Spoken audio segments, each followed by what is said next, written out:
ginagawa natin paghahakot ng basura dito sa may Baclaran River? Tuloy-tuloy naman ito. Simula pa noong isang araw ito at ngayong araw, pinadala na natin ang ating trust skimmer galing sa MMDA para mas mapabilis ang pag-collect at pag-haul itong mga basura na ito papunta sa ating mga trucks, madala sa landfill. Gano'n nakarami so far since nag-start tayo? Yesterday is 45 ang reported sa akin na truck. 45 trucks ang nailabas na.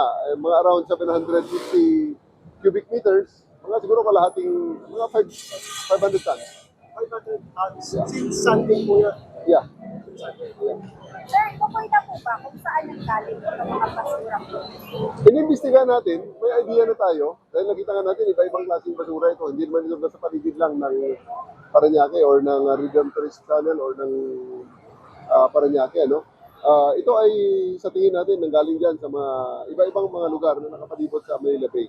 So, imbestigahan natin, titingnan natin at para malaman natin ang solusyon, mabigyan ng kaukulang adjustments ang ating mga polisiya. O, sir, gaano kahalaga na ma-collect natin, matanggal natin sa mga waterways, yung mga reported?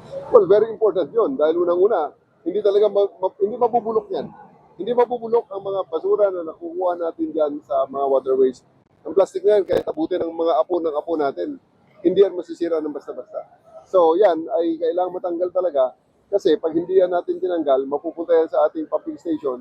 At the end of the day, magbe-breakdown ang pumping station natin. At mapapaliit niyan ang capacity ng ating water channel, siyempre.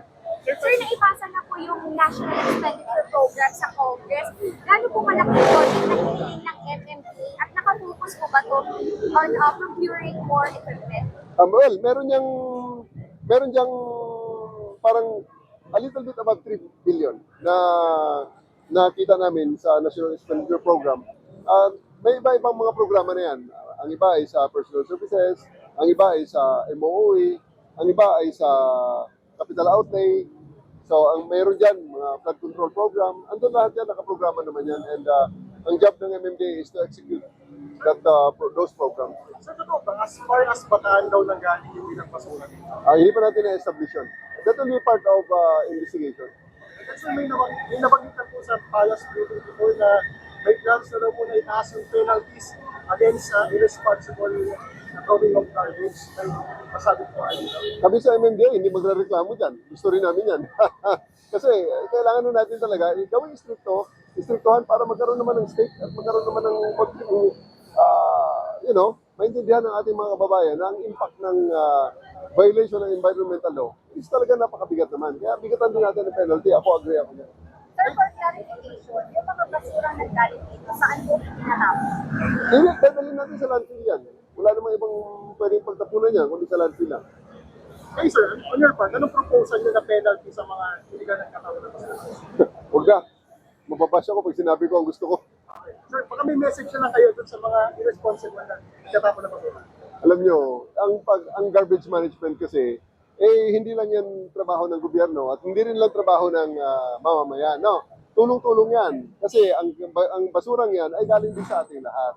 Obligasyon ng gobyerno na gumawa ng sistema kung paano pag-kolekta at pag-dispose ng mga basura. Pero obligasyon din ng ating mga kababayan, huwag nang dagdagan ng stress, huwag nang dagdagan ng problema nitong ginawa nating sistema. Ito ay nakaprograma na. Huwag nang dagdagan ng irresponsible behavior na gaya ng pagtapon ng basura na isa lang naman yan. Isang sachet lang yan, isang kupos ng sigarilyo lang yan, balat ng candy lang yan. But kasi pag yan ay palaging ginawa, overtime, mag-accumulate yan dahil hindi nga yan nabubulok. So overtime, at sa dami ng gumagawa niyan, ito ang makikita natin na resulta.